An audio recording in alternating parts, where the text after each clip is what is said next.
সমুদ্রের উত্তাল ঢেউ আর গভীর জলের চ্যালেঞ্জ জয় করে নতুন দিগন্ত উন্মোচন করেছে চীনের ভাসমান বায়ু শক্তি প্রযুক্তি। দক্ষিণ চীন সাগরে চালু হয়েছে বিশ্বের প্রথম ১৬ মেগাওয়াট ভাসমান উইন্ড পাওয়ার প্ল্যাটফর্ম হাইইউ আনলান। এই প্ল্যাটফর্মে প্রচলিত প্রযুক্তির তুলনায় ৪০% কম ইস্পাত ব্যবহার করা হয়েছে। বছরে এটি উৎপাদন করবে প্রায় ৫,৪০,০০,০০০ কিলোওয়াট ঘণ্টা পরিবেশ বান্ধব বিদ্যুৎ।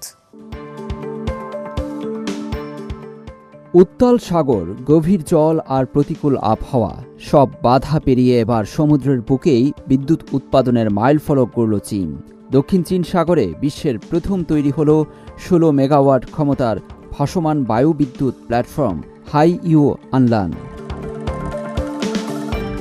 China national offshore oil corporation CNOOC জানিয়েছে, প্ল্যাটফর্মটি লুফেং তেলক্ষেত্রের বিদ্যুৎ গ্রিডের সঙ্গে যুক্ত হয়ে সরাসরি সরবরাহ করছে পরিবেশ বান্ধব বিদ্যুৎ।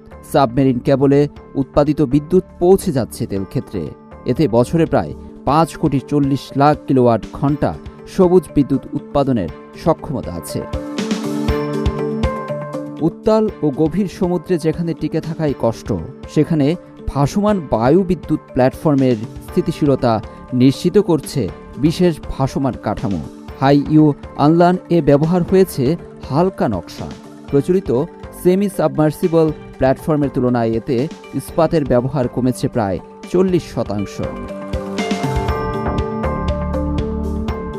প্রায় ৭,৮০০ টন ওজনের এই প্ল্যাটফর্মটি পার্ল রিভার মাউথ বেসিনে উপকূল থেকে প্রায় ১৩৬ কিলোমিটার দূরে বসানো হয়েছে।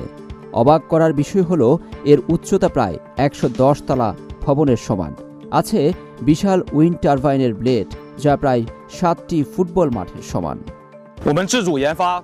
হাইইউ আনলান হল বিশ্বের প্রথম বায়ু শক্তি প্ল্যাটফর্ম, যেখানে সম্পূর্ণ ইস্পাতের কেবল এবং আধুনিক প্রযুক্তির মিশেলে তৈরি।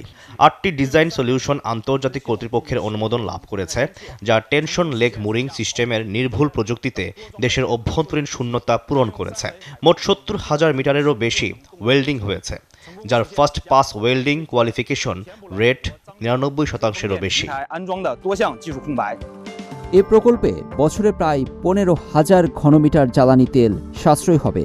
পাশাপাশি কার্বন ডাই অক্সাইড নিঃসরণ কমবে প্রায় ৩৫,০০০ টন।